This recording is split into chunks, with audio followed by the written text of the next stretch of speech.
अमित शाह पर भरोसा मत करो। प्रधानमंत्री मोदी को किसने आखिर दे दी ऐसी सलाह।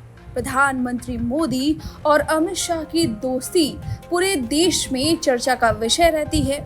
दोनों की जोड़ी हमेशा जब भी साथ में देखी जाती है तो बीजेपी में कुछ बड़ा जरूर होता है, चाहे वो किसी राज्य के सीएम हो, चाहे उपराष्ट्रपति का चुनाव हो।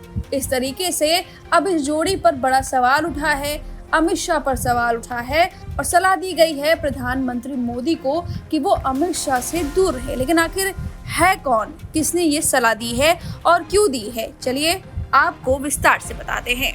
दरअसल ये सलाह दी है पश्चिम बंगाल की मुख्यमंत्री ममता बनर्जी ने, जिन्होंने कहा कि केंद्रीय गृह मंत्री अमित शाह एक कार्यवाहक प्रधानमंत्री जैसा काम करते हैं। अमित शाह पर आरोप लगाया कि उनके कामकाज का तरीका कार्यवाहक प्रधानमंत्री जैसा है। बाढ़ और भूस्खलन प्रभावित उत्तर बंगाल के दौरे से लौटने के बाद उन्होंने कहा कि मैं प्रधानमंत्री नरेंद्र मोदी से आग्रह करना चाहती हूं कि वह अमित शाह पर बहुत अधिक भरोसा न करें, जो एक दिन उनके मीर जाफर बन सकते हैं।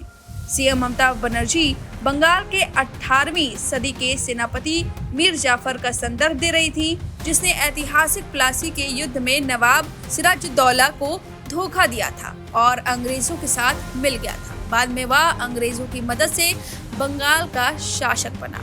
पश्चिम बंगाल में सत्तारूढ़ तृणमूल कांग्रेस अध्यक्ष ने भारतीय जनता पार्टी के शीर्ष नेताओं पर चुनाव वाले राज्यों में मतदान सूचियों के विशेष गहन पुनरीक्षण SIR के लिए चुनाव आयोग के कामकाज में हस्तक्षेप का आरोप लगाया। उन्होंने कहा कि बीजेपी के एक नेता बैठक करते हैं और यहाँ आकर कहते हैं कि बंगाल की मतदाता सूची से कई लाख नाम हटा देंगे। मुझे बताइए कि हम इस समय प्राकृतिक आपदाओं, भारी बारिश, त्योहारों आदि से जूझ रहे हैं। क्या मौजूदा परिस्थितियों में SIR प्रक्रिया 15 दिन के भीतर हो सकती है और क्या उस अवधि में नए नाम अपलोड किए जा सकते हैं। उन्होंने सवाल किया कि क्या चुनाव आयोग को बीजेपी के इशारे पर काम करना चाहिए या उससे लोगों के लोकतांत्रिक और नागरिक अधिकारों के हित में काम करना चाहिए। तृणमूल कांग्रेस अध्यक्ष ने आरोप लगाया कि यह सब अमित शाह की ओर से खेला गया है। वह ऐसे व्यवहार कर रहे हैं जैसे वह इस देश के कार्यवाहक प्रधानमंत्री हों, लेकिन मुझे यह कहते हुए दुख हो रहा है कि PM मोदी को सब कुछ पता है। उन्होंने कहा कि हम प्रधानमंत्री से अनुरोध कर सकते हैं कि अमित शाह पर हमेशा भरोसा न करें। एक दिन वह आपके सबसे बड़े मीर जाफर साबित होंगे। आपके पास समय है, सतर्क रहें क्योंकि सुबह ही दिन दिखाती है। उन्होंने बीजेपी पर इस देश को नष्ट करने का आरोप लगाते हुए चेतावनी दी कि वह हमेशा सत्ता में नहीं रहेगी। उन्होंने कहा कि मैंने अपने जीवन में कई सरकारें देखी हैं, लेकिन इस तरह का अहंकारी और तानाशाही शासन मुझे कभी नहीं दिखा है। मैं आपको बता दें कि बिहार विधानसभा चुनाव होने वाले हैं और इस चुनावी रैली के दौरान प्रधानमंत्री मोदी बंगाल भी गए थे और माना जा रहा है कि बंगाल को भी साधने की बीजेपी कोशिश कर रही है और ये पूरा मिशन है कि बंगाल में बीजेपी की एक जीत सुनिश्चित हो और इसके लिए साम दाम दंड भेद हर तरीके से बीजेपी पुरजोर तरीके से तैयारी कर रही है और यही बात सीएम ममता बनर्जी को खटक रही है। इसी वजह से वो लगातार ऐसे बयान दे रही हैं।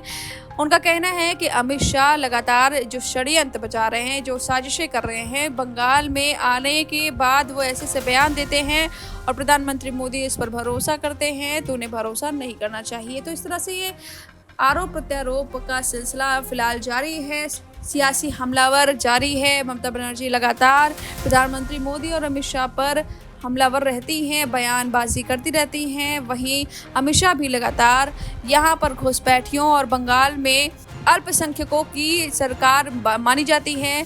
ममता बनर्जी पर आरोप लगते हैं कि वो हिंदुओं के खिलाफ अपनी सारी नीतियों को आजमाती हैं, जबकि वहाँ पर हिंदुओं की जो हालत है वो बेहद खराब है और वीडियो भी कई तमाम सामने आते हैं। तो आरोप और प्रत्यारोप का सिलसिला जारी है। फिलहाल इस आरोप पर और इस बयान पर आपकी जो भी राय है हमें कमेंट करके जरूर बताएं।